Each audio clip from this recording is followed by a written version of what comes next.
Սիրելի հայրենակիցներ եւ գործընկերներ, ազգային ժողովի հաստատմանը ներկայացված ծրագիրը սկսվում է հետեւյալ հայտարարությամբ։ Կառավարությունը առաջնորդվելու է իրական Հայաստանի գաղափարախոսությամբ, որը հունիսի 7-ին տեղի ունեցած համապետական ընտրություններում ստացել է Հայաստանի Հանրապետության ժողովրդի հավանությունը։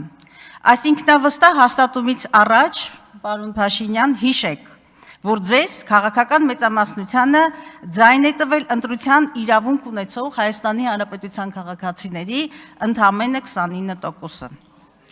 Նաև հիշեք, որ տեղի է ունեցել ժողովրդավարական հասարակությունների համար հանցավոր մի իրողություն, խլվել,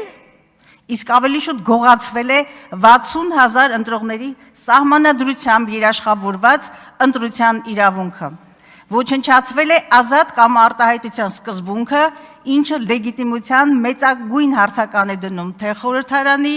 եւ թե պետական ողջ համակարգի վրա։ Ակնհայտորեն ընտրությունները տեղի են ունեցել առաջատար ընդդիմադիր քաղաքական ուժերի առաջնորդների Սամվել Կարապետյանի, Ծառուկյանի, Թևանյանի եւ ուրիշների կալանավորման, քրեական հետապնդումների, ընդդիմադիր հայացքներ ունեցող քաղաքացիների հալածանքների, թիրախավորման եւ համատարած վախի մթնոլորտում։ Ընդամենը 3 այս ամբիոնից դուք հերթական վրեժխնդրության, իսկ ավելի շուտ վենդետայի այսպես անոնսը տվեցիք եւ այսօր առավոտյան դիմակավորված ԱԱԾ-ն հայտնվեց Քոչարյան ընտանիքի բնակարանում։ Իդեպ, հանրային բևեռացման քաղաքական հետապնդումների, ատելության խոսքի, բռնության մթնոլորտի բարձր աստիճանը արձանագրվել են նաեւ միջազգային դիտորդական առաքելությունների կողմից։ Պետական գաղափարախոսությունները պատմականորեն բնորոշ են հատկապես այն ավտորիտար ռեժիմներին, պարոն Փաշինյան, որտեղ պետությունը քաղաքացիներին պարտադրում է գաղափարների շրջանակ։ Կարծում եմ, պիտի որ այս մասին իմանաք։ Մինչդեռ Հայաստանի Հանրապետության Սահմանադրության 8-րդ հոդվածը երաշխավորում է գաղափարախոսական բազմակարծություն։ Ուստի պիտի արձանագրենք, որ իրական Հայաստանի գաղափարախոսությունը ոչ այլ ինչ է, քան ՀՀ քաղաքացիներին պարտադրվող քաղաքացիական պայմանագրի ոչ հայկական ծագման իդեոլոգիան եւ չկա որևէ իրավական ակտ, որով այս ուրեմն գաղափարախոսությանը պաշտոնական կարգավիճակ է շնորհվել։ Եվ այնուամենայնիվ, եկեք մտածենք, ինչի մասին է այն եւ ինչ հեռանկար է սպասում Հայաստանի անկախ պետականությանը։ Այդ հեռանկարի մի մինի պատկեր բնականաբար այսօր առավոտյան ականատեսն ենք եղել։ Դուք ասում եք դադարեք Հայաստան փնտրել, հակագիտական, հակապետական եւ հակազգային այս միտքը երեք այս ամբիոնից հնչեց։ Բայց մենք ոչ ինքնություն եւ քաղաքակրթական ժառանգություն չունեցող մանկուրտ չենք, ոչ էլ կենտրոնական Ասիայի անապատից սերող քոչվոր խաշնարած, որ հիշողություն չունենանք։ Եվ մերն է։ Մեր հազարամյակների հայրենիքը, այո, պարոն Փաշինյան, մերն է, մեր հազարամյակների հայրենիքը օծված լուսավորչի ամարասով եւ մեր որդիների արյամբ հեղեղված հողով։ Եվ ինչ համարձակությամբ եւ անպատասխանատվությամբ է հնչեցնում ժողովրդին կամը զրկող այն թշնամական նարատիվը, թե Արցախյան շարժումը Հայաստանը զրոյացնելու նախագիծ էր։ Կրկնում եմ, թշնամական նարատիվը։ Սա ասում է մի մարդ, որին նույնիսկ Ալիևն է մեղադրում պատերազմը սադրելու մեջ։ Ասում է մի մարդ, որ Հայաստանի սուբյեկտայնությունը զրոյացրել է, ով երկրի անվտանգային խնդիրների լուծման բանալին տեսնում է սողացող կապիտուլյացիայի, մեր ինքնությունից հրաժարվելու մեջ եւ ամենասարսափելին զոհի եւ ոչրագործի միջև դնելով հավասարության նշան։ Ինչու մենակ մնացինք թշնամու դեմ, երեք այս հարցն էլ հնչեց։ Այդ հարցը գուցե ձեզ տակ եւ խոստովանեք, որ պատճառը ձեր սեփական զրո կետն է, անհավասարակշիռ արտաքին քաղաքականությունը, ձեր ոչ պրոֆեսիոնալիզմը, ներազգային պառակտումը եւ այսօր էլ շարունակվող վրեժի ծառավը։ Ազգային իղձերով ապրելու կարիք չկա։ Սա է ձեր փիլիսոփայությունը, հաց եւ տեսարաններ։ Դպրոցներից հեռացնել փառքի անկյուններն ու դրանք փոխարինել լավ ապրելու գրառումներով։ Չտեսնել սեփական մեղքի հետևանքները, շարունակվող կորուստների շղթան,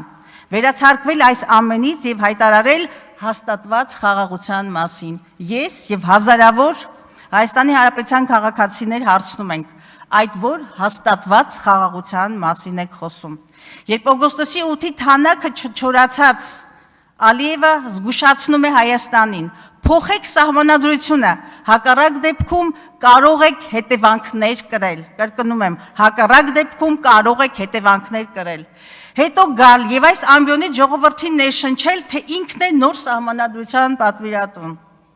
Ում եք մոլորեցնում, իսկ գուցե ավելի վատ, պետությունը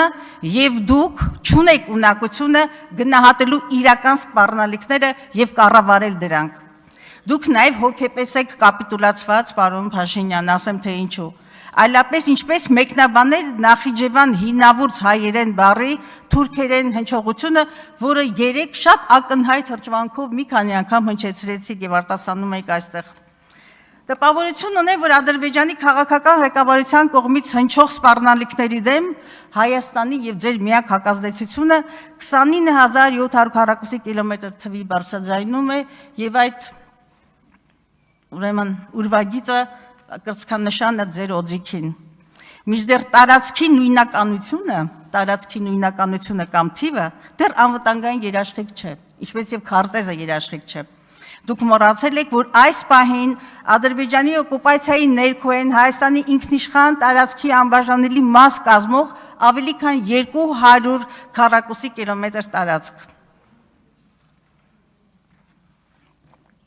Ամենակարևորը, չի կարող խաղաղությունը տևական լինել, երբ այն կառուցվում է շարունակական զիջումների եւ երկրի հեռանկարի հաշվին։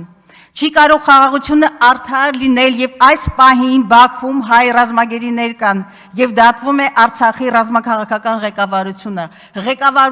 Դատվում է Հայաստանի Հանրապետության եւ մեզանից յուրաքանչյուրի արժանապատվությունը։ Ոչինչ չէ այն խաղաղությունը կամ այն համաձայնագիրը խաղաղության, որը չի ներառում գերիների եւ բռնի տեղահանվածների վերադարձի խնդիրը։ Միջազգային պրակտիկայում չկա, չէ գտնի երկարատև խաղաղության ապահովման որևէ ճիգ փորձ, որը չի ներառում արդարության ապահովման միջազգային մեխանիզմները։ Իդեպ այդպես էլ չլսեցինք, թե մեր միջազգային 5 հայտերը միջազգային ատյաններում ինչ ճակատագրի են արժանանալու։ Դուք աշխարհի հետ խոսում եք խեղճի, սեփական իրավունքներից եւ քաղաքական ամբիցիաներից հրաժարվածի կեցվածքով։ Մինչդեռ ներազգային կյանքում պետությունը դարձրել եք ռեպրեսիվ համակարգերի ամբողջություն, որ Հայաստանի Հանրապետության քաղաքացին պաշտպանված չէ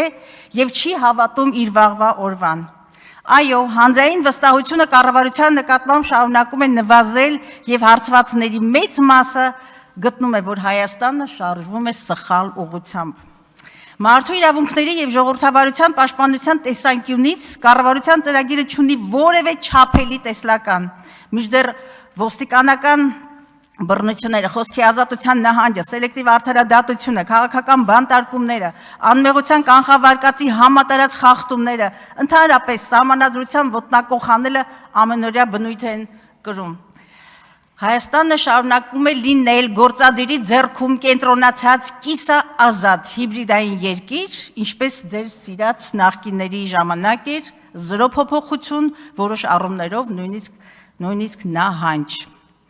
Մի տարբերությամբ ես քաղաքական հնաբնակ եմ եւ երբեք չեմ հիշում, որ այս ամբիոնից որևէ նախագահ, որևէ վարչապետ քաղաքական խոսույթը իջեցներ այս մակարդակի, հայհոյախոսության մակարդակի, որ այս ամբիոնից վրեժխնդրության եւ հաշվեհարդարի ցուցումներ տար իրավապահ համակարգին, որ այս ամբիոնից այդքան գեներացներ ատելության եւ բռնության խոսքը, որ այսքան խոցելի դարձներ ընդհանրապես պետական ինստիտուտները եւ նրանց հեղինակությունը։ Անկեղծ ասած, ես ինքս շատ եմ փորձում պատմության մեջ գտնել ձեզ համարժեք հերոսների եւ գնացել հասել եմ հին աշխարհ, Ներոնին եւ Հերոստրատին։ Հռոմը այրվում էր, բայց ասում են Ներոնը ջութակ էր նվագում եւ երկիրը քայքայված էր պարակտումի, բսկտումի ժամանակ Ներոնը իրեն այսպես հռետոր եւ կրքոտ բանաստեղծ էր համարում եւ արդյունքում ունեցան այն, որ պարակտվեց հին Հռոմը։ Նաեւ պատմության մեջ մնալու մեծ մաղձ իղձուներ Հերոստրատը, այրելով Արտեմիսի տաճարը։ Եվ պատմությունը դրանց հիշում է որպես քայքայիչ, կազմաքանդող ինչ ասեմ, դիվային երազանքներ ունեցող հերոսների։ Մի անհանգստացեք, դուք եք մնալու պատմության մեջ, միանշանակ դուք մնալու եք պատմության մեջ, եւ ձեր հետագիծը նույնքան տխրահռչակ է եւ արյունոտ։